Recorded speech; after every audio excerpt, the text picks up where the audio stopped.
What's up, guys? Welcome back to the channel. We are moving forward with the Buick LeSabre project. In the last couple episodes, we have built a custom full bolt-in air suspension for this car. The front and the rear are now in. We've run airlines. In today's episode, we're finally working on the air management setup. We're gonna get the trunk set up in the car, hopefully wired, and hopefully by the end of this episode, we are backing this thing out of the shop and airing up and down under its own power. All right, guys, we are nearing the finish line on my 1989 Buick LeSabre air suspension project. The H-body GM 6th generation LeSabre project. LeSabre? I've seen a lot of really good project name ideas in the comments. You guys have been killing it in the comments section on this project. So we are working on management today. The heartbeat of this air suspension. We're going to be working in the back here in the trunk of the car, getting all of our air management put together. Well, what is the air management? Well, that is basically what operates the air suspension, what actually manages it. We've got an air compressor, which creates the compressed air. We've got a tank, which holds all that compressed air. Then we've got our manifold, which our controller operates, which tells that compressed air where to go and when. And we're going to be putting all of those elements in the LeSabre today and wiring everything up. It'll include taking some of the interior apart. We got to run wiring throughout the car, including up to the battery for power, into the cabin of the car for our controller and key power. So firstly, I'll show you everything that we're going to be working with today. We'll get everything unboxed that we got from Bag Riders for all of our air suspension management, including Bag Riders' new management system called Pro Control. All right, so quite simply, this is a look at what we're going to be installing in the trunk of the LeSabre.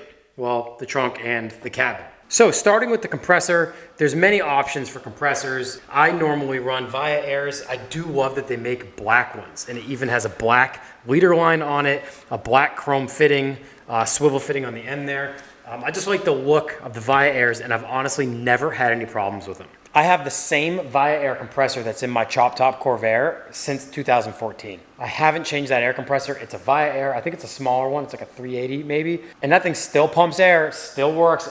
No maintenance. I haven't touched that thing in a decade and it still works. So the Via Airs have been nothing but robust and reliable for me. I haven't had any issues with any of mine. This one here is the 444. Some people like running 2 compressors in their cars. I honestly never have.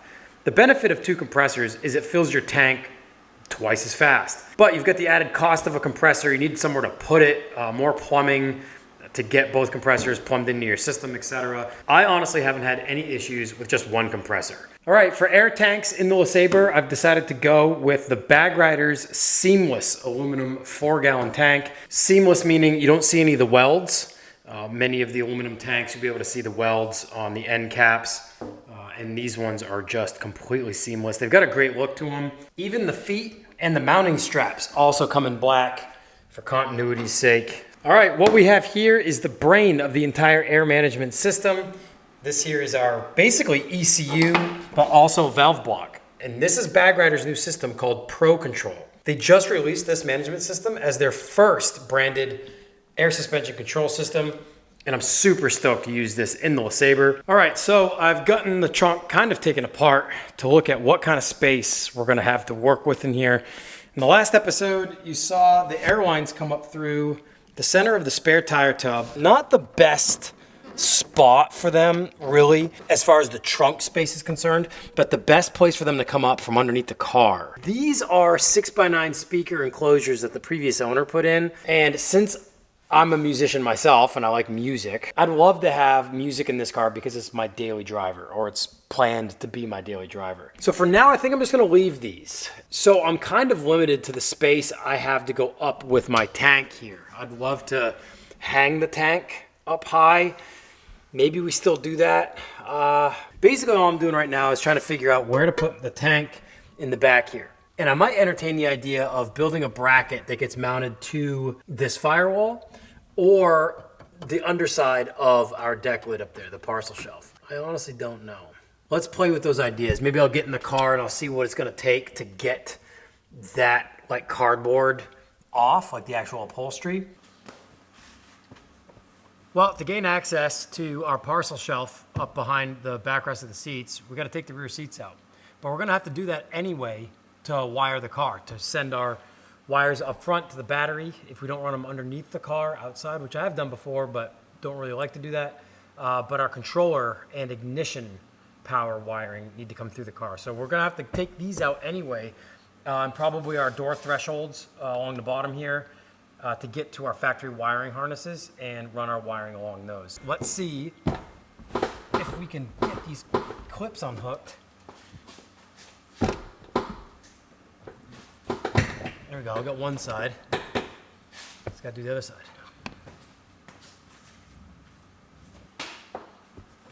These bottom seats are just held in by little clips. The seat itself has like a rod that's built into the frame of the seat, and then the actual bottom of the car has like a clip, and you gotta push them back and up kind of at the same time. It should be able to disengage it. Just like that. No tools necessary for the bottom. Okay. This is easily the cleanest underside of a back seat in any car I've ever owned. I can't even believe it. There's no food. There's only one plastic knife.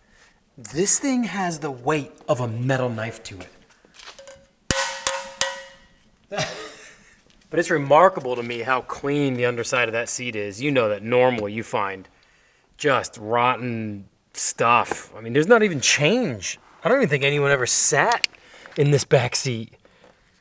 It's like 2 paper clips. To get this backrest out, there should be a couple bolts down in here. I don't know if the seat belts have to come out or not. I think we can just pull those off to the side. Okay, so I figured out that it is simply 2 nuts that have to come off of some studs on either side of the tunnel in the center. It's the same bolt and stud that hold the seatbelt receptacles in. Looks like they're an 18 millimeter. And forgive me if you're a Buick guy and you know that these 89 Buicks were SAE and not metric. It's hard to tell. 3/4 inch socket and a 19 millimeter socket seem to have the same amount of play on the lug bolts or the lug nuts on the car. So everything else, I've just been going with metric and it seems to be working fine. So I don't know when American automotive manufacturers crossed over into the metric system. This is an 89, so I don't know if they'd already done that.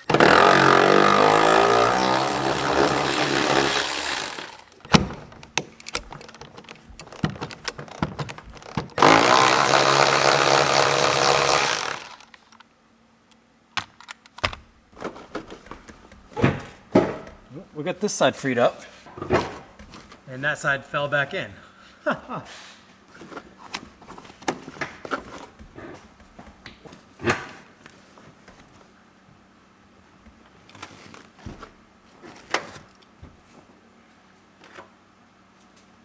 Well, we found our wiring harness. Perhaps we go right to the firewall here. A trip down memory lane. This is my childhood right here. The GM seatbelt receptacles. It's so cool.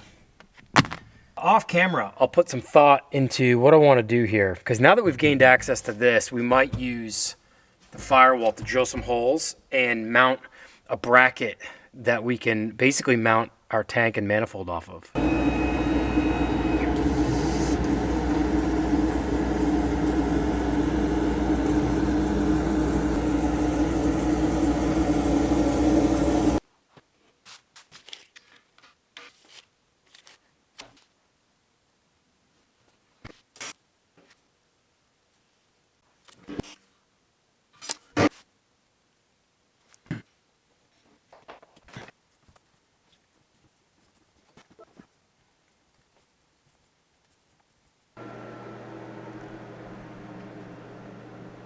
I kind of know how I want to mount the tank and the manifold in the LeSabre. I'm not sure where the compressor is going to go yet, but I have kind of like a cool idea for the tank and the manifold to kind of be in the back towards the firewall and hung up out of the way. That way I still have all my floor space available to me all the way to the back. Rather than mounting the tank, the compressor, and the manifold all on a piece of plywood or MDF, which I've done before too, but that's kind of the most common way. You just build your whole setup out on a bench on a piece of MDF or plywood, get everything bolted to it, and then you can put it in the car. So it's kind of like a modular thing that you can just take in and out of your car when you have to service anything, which is great. But everything sits on the floor in that application, and you lose any floor space you might want to put stuff on. So I've already laser cut some poster board with a preliminary shape. I've got the back seats out already so I can gain access to some of the factory holes, but also just better measure where I might want to drill some of my own holes. So this is the shape I've come up with now. This is basically going to be a plate that'll bolt to the firewall, the rear firewall of the car, and then my tank will bolt to this. We'll cut the new piece out of it so we don't have to waste even more cardboard. Trying to be as frugal as possible with this whole deal. I know I've got one of these machines, which may not seem frugal, but I've been doing this laser cutting and laser engraving as my main job for about 10 years now. So I now get to utilize this machine for fun stuff with my car.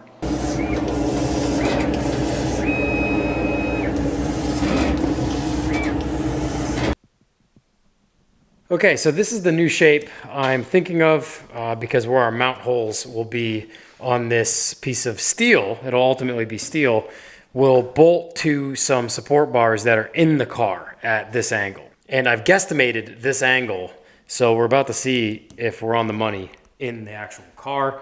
But these 4 holes here, what I plan to do is, since where this will be mounting protrudes away from the firewall, there's a vacant space. So what I'm thinking of doing is taking some bolts and pushing them through these holes so we've got studs sticking out, and welding the studs to the back of this once it's made out of steel.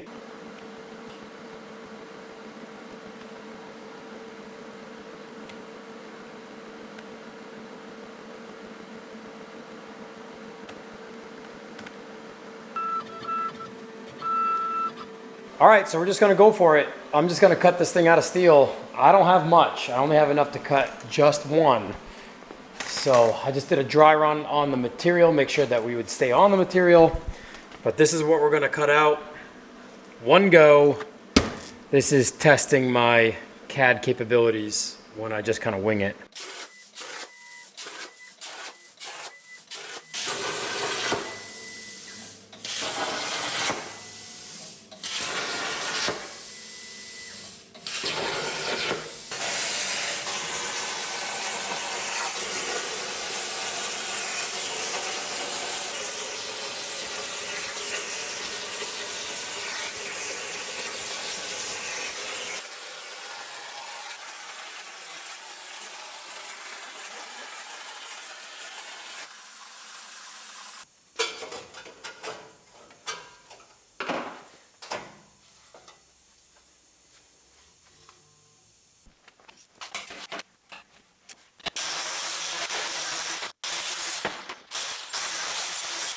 All right, well, we got our plate cut, and I just quickly ran to the trunk with it just to see if my important holes line up, and it looks like they will. So I think what I'll do is I've got to get in the back of the car and drill out the 2 OEM holes that are at the top here. So let's go get in the car, I'll grab a drill, and we'll punch those holes out large enough to fit a 3/8 stud through, and then we'll be able to at least mount this in, and we can mark where these 2 lower mount holes will go, and we can drill those and then get this thing mounted.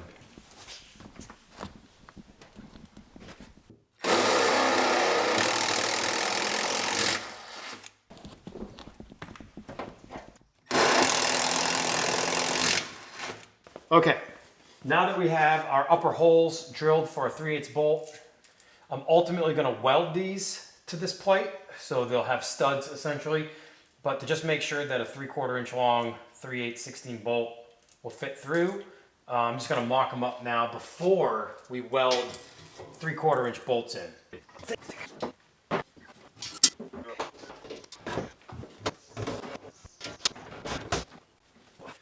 All right, so I think a 3/4 inch long 3/8 bolt will work perfectly. As you can see, we're going into this recession dimple, essentially, of the rear firewall. So we do have a lot of forgiveness for a bolt sticking through here.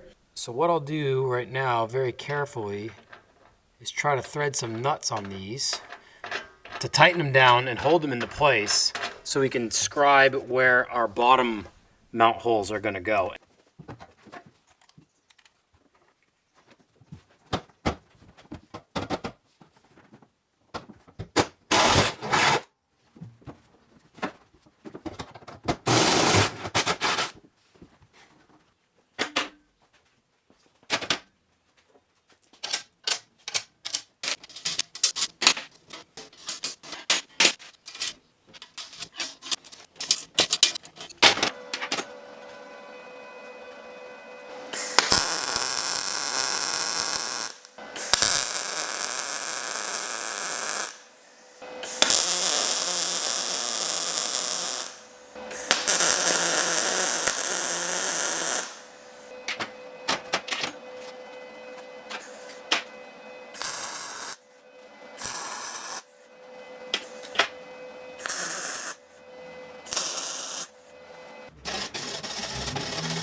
All right, well, I got the mounting studs or bolts welded in to make them studs on our mounting plate.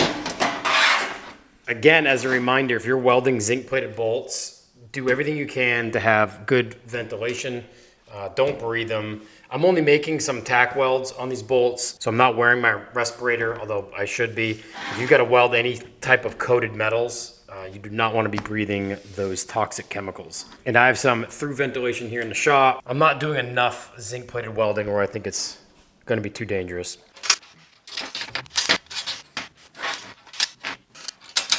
All right, just gonna test fit the tank over the studs. I've got some nuts holding them tight, so when I weld them on the backside, they won't move. And we are good.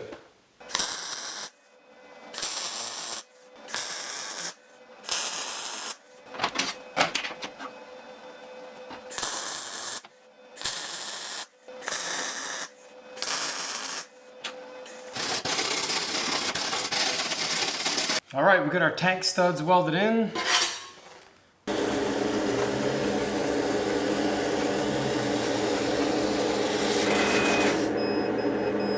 Kind of revisited my idea for mounting a manifold. In my original idea, I don't think even with some gussets and some supports, it's gonna be strong enough. So we're going with, I don't wanna say traditional, but a route that I've seen a lot of companies make brackets for mounting things to tanks with. And so I've designed these from scratch. As you can see, the two-dimensional versions right there. We are in the pre-pro stages for sure. Definitely pre-pro stages. This poster board's the first thing I've cut out. I've measured my tank and gotten this contour just right. We've cut them two-dimensionally, but I've bent the side with a hole in it as if it were a tab. And my plan is to meet these two together like this. And then ultimately bolt them together like that, right? All right, I just spent a bunch more time at the computer trying to make stuff out of thin air here. This will all make sense, hopefully. I hope this will all make sense when we finally start cutting them out of steel, which I think we're just gonna do. It's all lines. Like, you're just looking at lines on a computer screen, and I taught myself CAD, so I have no idea what I'm doing here.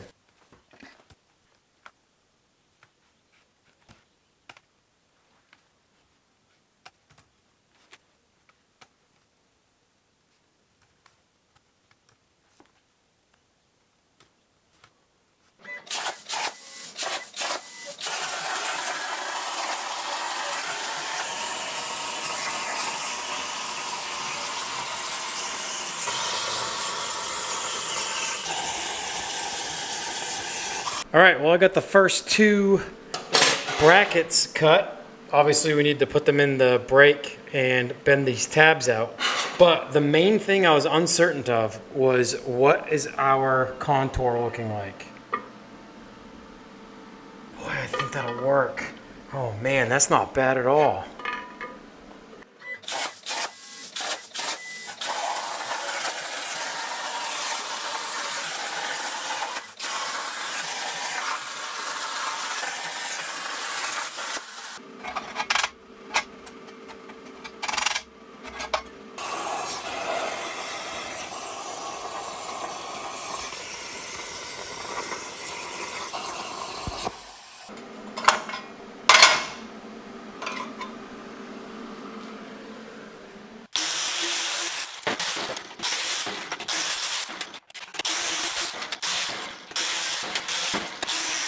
All right, so it's the next day and I'm getting back to work on our tank manifold builder kit. And I'm getting ready to bend the 90-degree bends in my tabs for the brackets that go around the tank. And this was a perfect opportunity to use my Woodward Fab 20-ton press bending brake die that I have right here, right? So you've got the bottom piece that you lay your material over, and then you've got the top press that basically presses your material down to create your bend. Unfortunately, I don't have the appropriate width adapter to go on my cylinder to fit that bending brake die. And since the material we're working with is 12 gauge, I really need to use this instead of my Woodward fab brake, since this runs up to about 16 gauge, which is great, but 12 gauge is a big step in thickness from 16 gauge. So I was all amped up to use that. I'm actually waiting on the collar piece that'll fit into that bending brake die. So for now, we're doing it the old school way. I've tested one in my vise and bent one up. So we've got our 90-degree bends in our first bracket, which will sit on the tank like that. So let's bend up these other three as simply as we can with a vise and a hammer. And hopefully soon in the future, we'll use our Woodward fab bending brake dies in the shop press on a future project.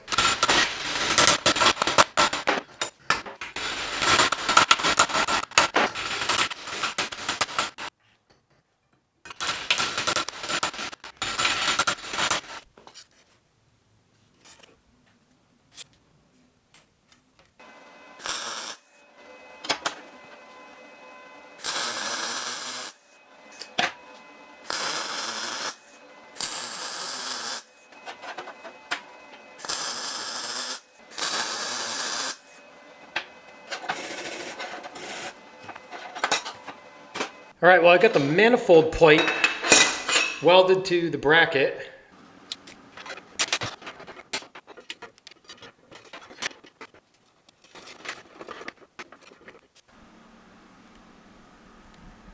That is exactly what I was envisioning in my head, where these straps come around the tank to tabs that are 90-degree bent, and then I welded on this basically brace from the mounting plate that the manifold will mount to that also has tabs that sandwich through the bolts on the front, and then we'll have bolts that basically pinch the rear, grabbing the tank. And I've seen a ton of setups like this over the years, and I've never messed with it. I thought about making them out of acrylic with my laser machine, but amidst my design ideas for where I was gonna mount a manifold on the tank, I saw my friend Remco from the Netherlands share a design that he came up with as well for a tank manifold design, which kind of inspired me to go this route, because I wasn't thinking of going this route on this project until I saw him share what he was doing. But as far as the brackets go around the tank, it's very similar to how he makes his kits. The manifold plate's a little bit different, but this is just something I threw together real fast. Just went outside and painted all those components. I actually have to take the main plate out of the car and go paint that as well. So while all that's drying, I'm gonna start plumbing all my fittings. And I've got most but a couple fittings in the Pro Control manifold. And I wanna show you guys these fittings. These here are not your traditional NPT fitting. Now, most of you that are familiar, NPT fittings are kind of like a progressive thread. They get tighter as you go in. You don't thread it till there's no threads left. They get tight and seal on themselves, essentially. I mean, you want to run a thread sealant of some kind, tape or paste or whatever. We've already talked about that in a previous episode. But these here are not an NPT. They are what they call a G thread. And you can see this O-ring on it, right? And that's where it seals the air. So you don't want to over tighten these because you'll crush the O-ring, but you also don't need to seal the threads either.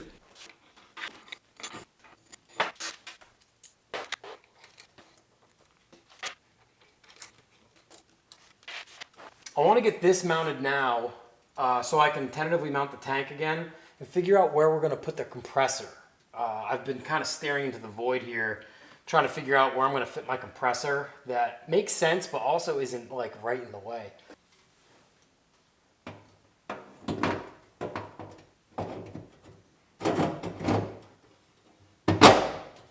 Boy, that clips in real nice now. Pretty stoked on that design.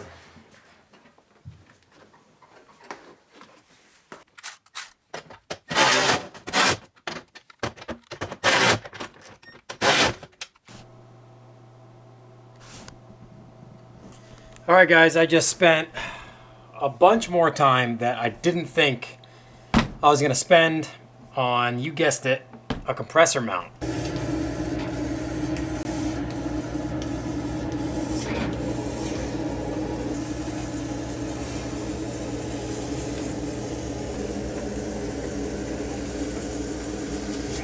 All right, well, this is my thought process. I've made these relief slits as bending locators since I don't have my bending brake die set up in my shop press because I'm missing that piece. So I'm going to utilize some relief slits to help locate some bends. Since this material is not going to be that thick, we can do it in the vise. These are just decorative, but the idea is the compressor will mount right on top of it. And I think I'm going to put it right here and mount it right through the factory carpeting so the compressor can sit up on top. And then the leader line out of the compressor can go right into this port right there.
All right, so I put my head down and just got the compressor stand made.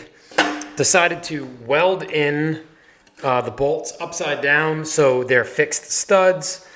Made the bends, again, with a vise, so they're not perfect.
Before we finish putting together all the management stuff in the trunk, I'm gonna start running my wiring harnesses. Since we've got the back seat out, all I really have to do, I think, is pull up some of the door threshold covers and follow wiring harness up. Now, Bag Riders does supply this pretty easy to comprehend schematic. It shows you where everything goes and why. It might look a little confusing, but the manual tells you exactly where everything has to go.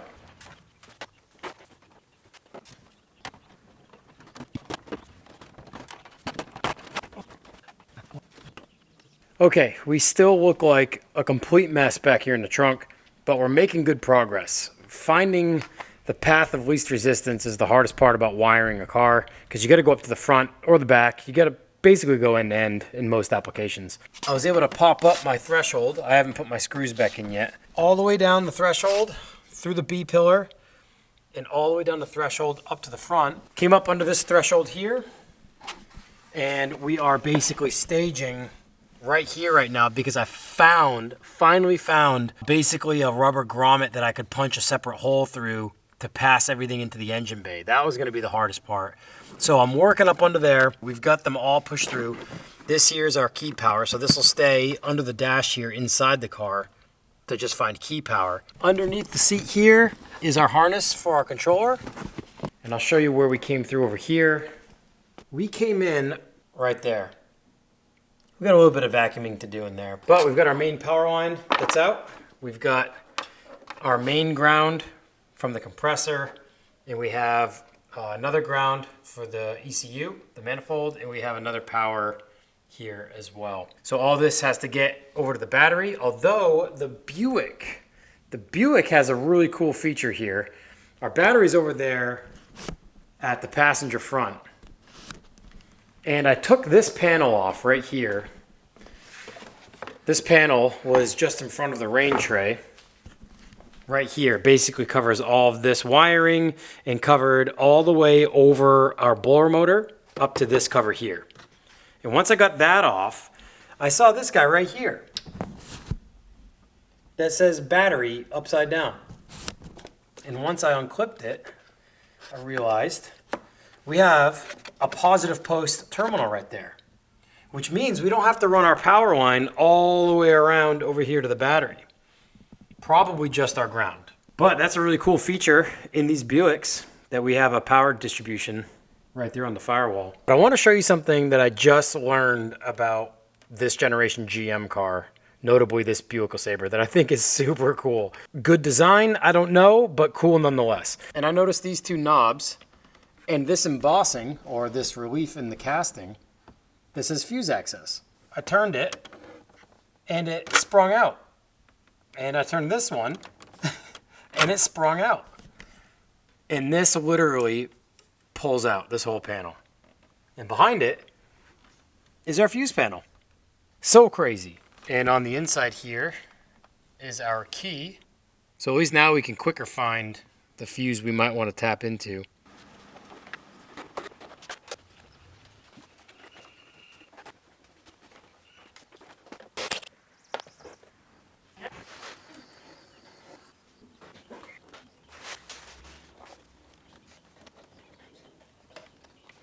I put the tank in the car and basically crawled into my fetal position inside the spare tire tub and realized I needed to get this in first. So we need to drill our 4 mount stud holes so the tank can mount to this and our plate can be behind it. So what you guys missed already was my foot and arm pressure movements to try to press the studs onto our cardboard. And we have our 4 stud location. I don't want to do it again because I'll end up having them in the wrong spot and we'll have 8 different studs and I won't know which ones, but it was pretty funny because Can you at least show us the movement? I kind of just did. I mean, you don't need the tray. I kind of just did. I was like this, pushing with my feet and my hands. My feet on the lower studs and my hands on the upper studs.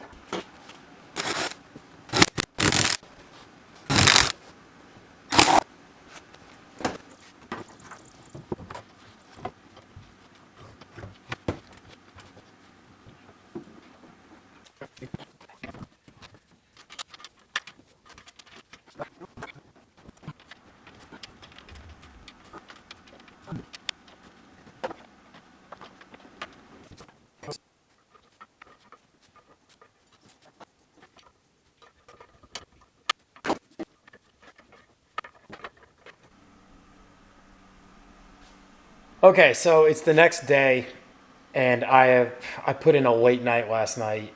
I stripped out one of my tank mounts, the clamps that hold the tank to the feet of the tank that are bolted to the piece that's now behind our upholstery.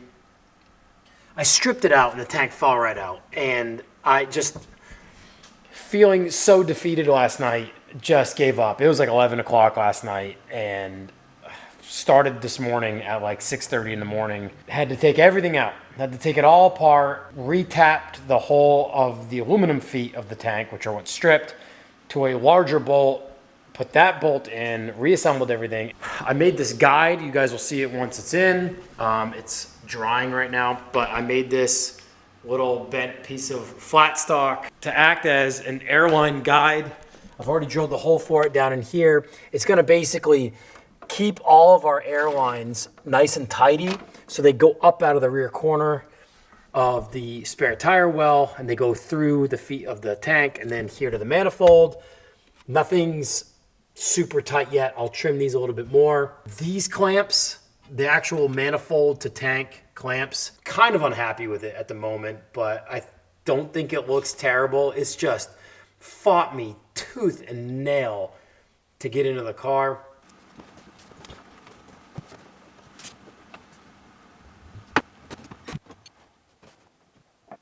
All right, so once again, I've gotten a bunch done off camera because I'm just trying to get it done.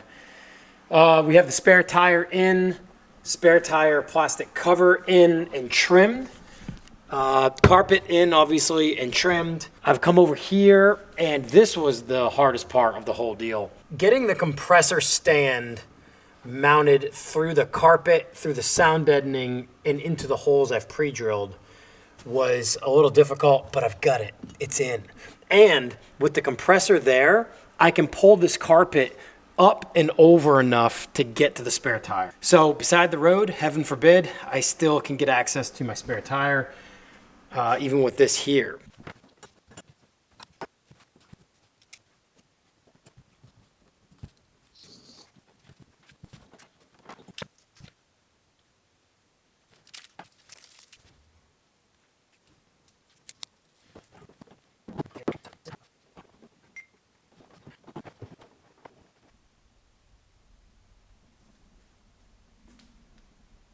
All right, guys, I think the trunk is done.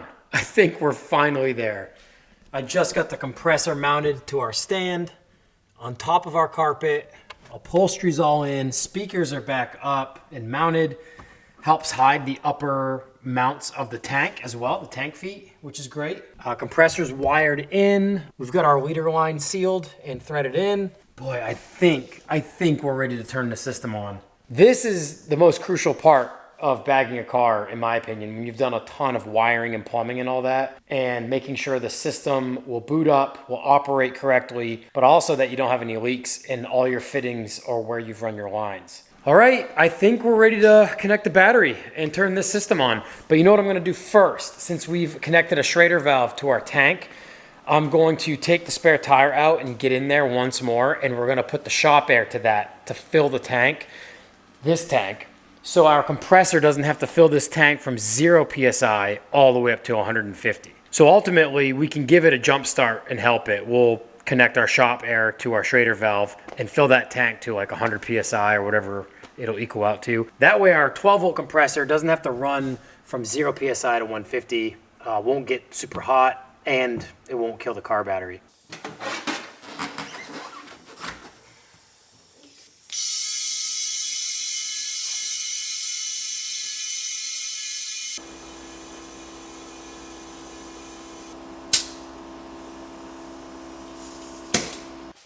All right, the moment of truth. Well, I guess technically turning the key on is gonna be the moment of truth, but let's hope for no fires, nothing crazy as we connect the battery.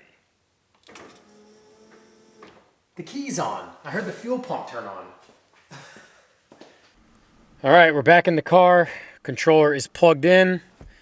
Key is turning on. Cross your fingers. Hope everything's done correctly and as it should be. Oh, we got power. Compressor. Compressor's on.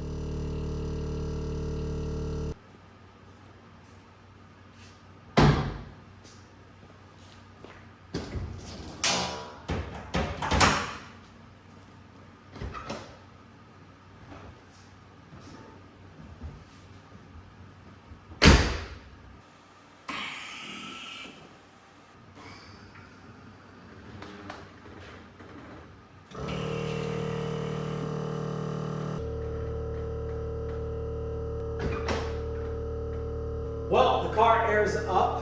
And the compressor has automatically turned back on now that we've used the air out of the tank to fill the bags to raise the car. So that's all working properly. Next is the first air down from the controller. I still can't believe how high the rear goes in this car. This isn't even full lift.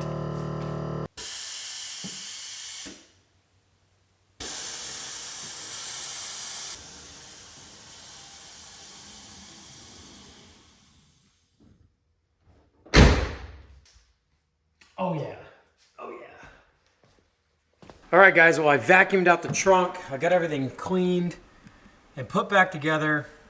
Really stoked on the trunk setup. Really happy with how this came out. Got the rear seats put back in the car. Vacuumed everything out. Man, I love these cars. I'm really happy with our trajectory on our wiring. Can't see anything. Everything's all tucked underneath the threshold, underneath the seats. Got the front all tidied up. Got the threshold bolts back in. Kick panels in underneath the dash. Well, now that it's all back together, let's pull this thing outside for the very first time on air suspension. I haven't seen it aired out outside yet.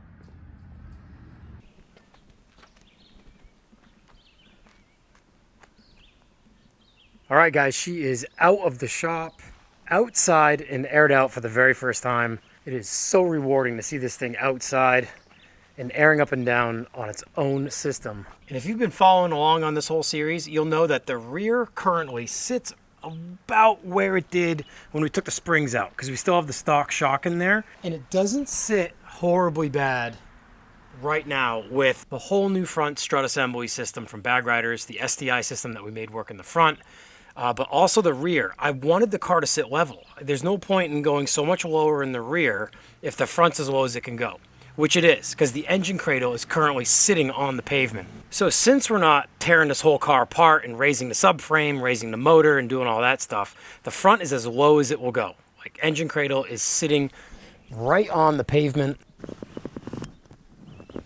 So with that being said, there's really no point in doing a ton more fab work in the rear to just get it to sit lower in the rear than the front, because there's no point in doing that in my opinion. But I have told you guys, I have acquired the wheels we're gonna run on the Buick LeSabre.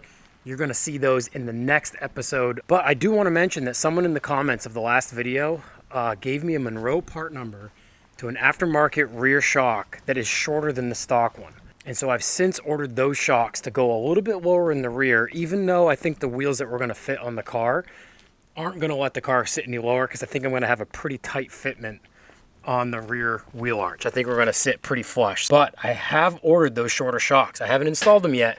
We're gonna do that in the next episode when we unveil the wheels that I've picked up for the car. Now, the reason why it's difficult to find a shorter shock than the factory one is because of the design of that rear shock. It's basically a McPherson front strut assembly without the spring. If you guys have seen the previous episodes, you'll know what I'm talking about. Or if you know anything about these front wheel drive H-body GM cars, it's basically a whole strut assembly with 2 lower dropouts, with 2 lower bolts, with a top hat, with 2 studs on it. It's a full assembly, and they're not an insert either. So you basically have to find a full strut assembly that will compress to a shorter length than the factory one. All right, guys, so since the engine cradle is sitting on the pavement, we need to take our new measurement from the ground to the top of our fender arch here.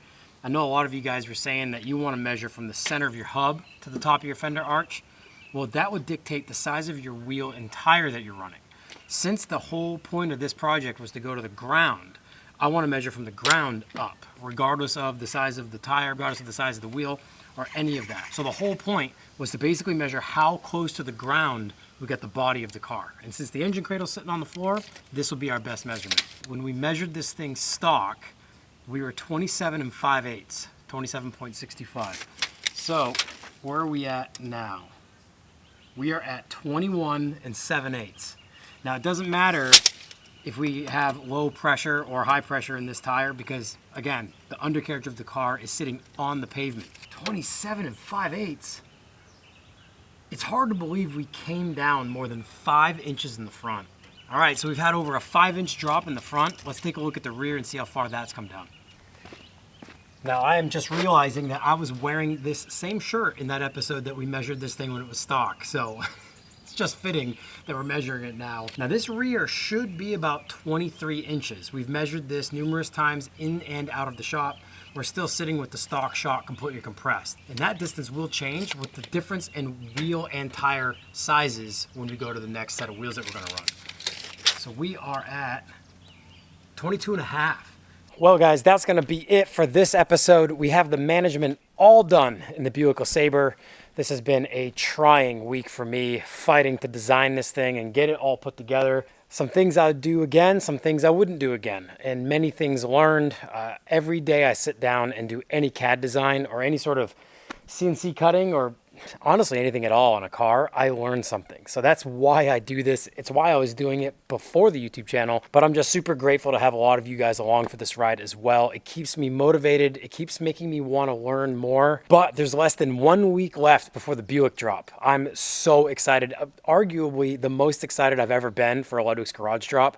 We've worked really hard on this. I got to give a huge thanks to my friend Rafe for helping me design this shirt and capsule drop. I can't wait to show you guys. I've been putting out some teasers here and there, but this upcoming Friday, June 20th at noon Eastern Standard Time, we're going to have an episode going live on the wheels that we've chosen for the Buick LeSabre and a few other things that I'm super excited about that we're going to do on this car. Also, my good friend Rob from Dent Patrol is going to be here working on all of the dents and the doors that you've probably seen. The next episode is a huge one. And I know a lot of you guys are going to be really stoked on the wheels I found for this car, and many of you probably not so stoked. But the best thing about wheels are they're super easy to change. And I love the look of this car on the stock wheels. So at least we can all agree that this thing looks so good lowered on the stock wheels, on the stock wheel covers. I am there with you guys on that one. But leave down in the comments below what wheels you think I chose for this car. So again, this upcoming Friday, June 20th, the Buick drop goes live. Be sure to head to ludwigsgarage.com. There's a link in the video's description below to sign up for our newsletter. Well, thanks again for watching, guys, and for all of your support. I'm seriously so stoked that you guys are as excited about the Buick LeSabre project as I am. This is the kind of stuff I've always wanted to do. So stay tuned for the next episode, the biggest video for the Buick yet. I will see you guys next week.